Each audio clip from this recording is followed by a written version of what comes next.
Welcome back to some new r/malicious compliance stories, where people comply to the letter, but not the spirit of a request. I hope you had a great day. Thanks for all the likes and comments on the last video. And now let's start with the first story. It's called Sit Anywhere. The company laid off my entire team and reorganized the office. I asked for a desk in a brighter area, since I was no longer doing video editing. No, your new desk is here, in this even darker corner. But there are other seating areas around the office you can use when you want a change of view. For the next 2 years, until the company eventually shut down, I never sat at that desk once. No one ever really knew exactly where I was, which had many advantages. At one point there was a brief attempt to suggest that I was missing out on synergies by not sitting next to my assigned supervisor. I simply said, you can't have it both ways. And that was the end of that.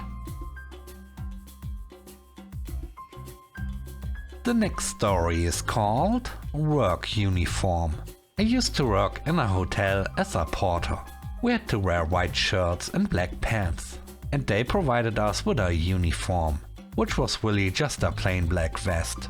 I worked there part-time, but also had another part-time job at the post office. Before they hired me, I let them know about my second job.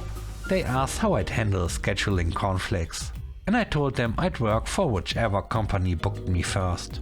So if the post office scheduled me for Wednesday through Saturday, and then later the hotel asked me to work those same days, I'd have to say I was unavailable.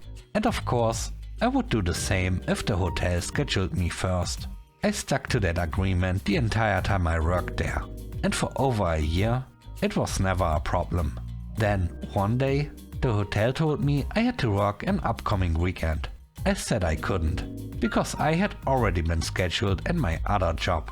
My hotel boss got frustrated and said, well, this is a huge contract. We have a massive wedding the same weekend as a large conference, and we need all hands on deck. I reminded them, again, that I couldn't work a shift I had already committed to elsewhere. That's when the boss got really pushy and tried the "we have to be able to rely on you" speech. I calmly reminded him that they could rely on me, exactly as I promised in my interview. And for over a year, that arrangement had worked just fine. I also pointed out that it wasn't reasonable to expect me to drop everything for a shift I never agreed to. He wasn't happy when he hung up. They didn't fire me, but over the next month, I couldn't help but notice that I never got any shift offers. It became pretty clear I was being let go, without actually being told. I called a few times to ask if any shifts were available, and always got a cold, "We have nothing for you at this time." Meanwhile, my friends who still worked there said everything was business as usual, so there was no reason I shouldn't be getting shifts. No problem, I just picked up more hours at the post office, which paid almost twice as much anyway. A few weeks later, my direct supervisor from the hotel called me and asked for my uniform vest back. I asked why, since I hadn't actually been fired. So as far as I knew, I still worked there. He completely dodged the question and refused to say I had been let go. He just kept repeating, "We need that uniform. You have to return it." I said, "No problem."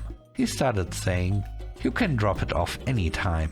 But I cut him off and said, "No, I won't be dropping it off." He went quiet for a moment, clearly flustered, and then said, "But you have to. It's part of your employment contract." "Yes, I know," I replied. I read the contract. It just says I have to return the uniform when requested. It doesn't say I have to deliver it to you, so I won't.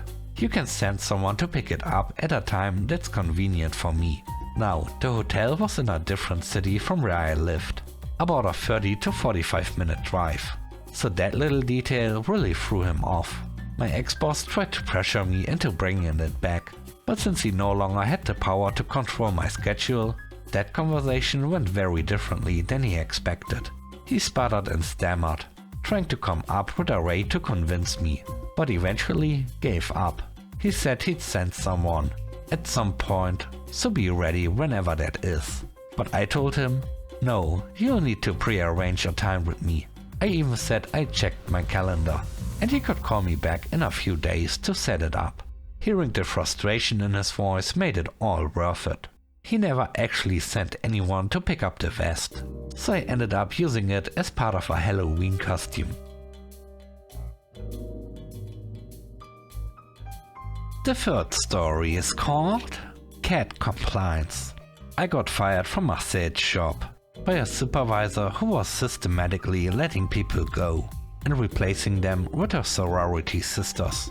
I had purchased dark black uniform skirts, pants and blouses that I was required to buy. When I was let go, they demanded that I return all the uniforms. I offered to keep the skirts and blouses. That added up to what I had already paid, which was a couple $100 worth. But they refused and insisted that I return everything without giving me a refund. They did allow me to bring them back a couple of days later. So I carefully read my contract and confirmed that I was only required to return the clothes undamaged.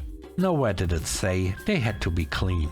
When I got home, I piled everything up and called over my cat.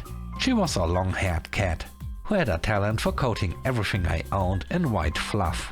She happily made herself at home on the fabric, taking naps and rolling around on it for 2 full days. When the time came, I returned the uniforms in a garbage bag, now covered in a thick layer of cat fur. The supervisor was not happy, but I simply smiled and suggested she check the contract. The clothes were completely undamaged, just not exactly fresh. Since cleanliness wasn't specified in the return policy, there wasn't much she could do. My cat did her job well, and she got a special tuna dinner that night.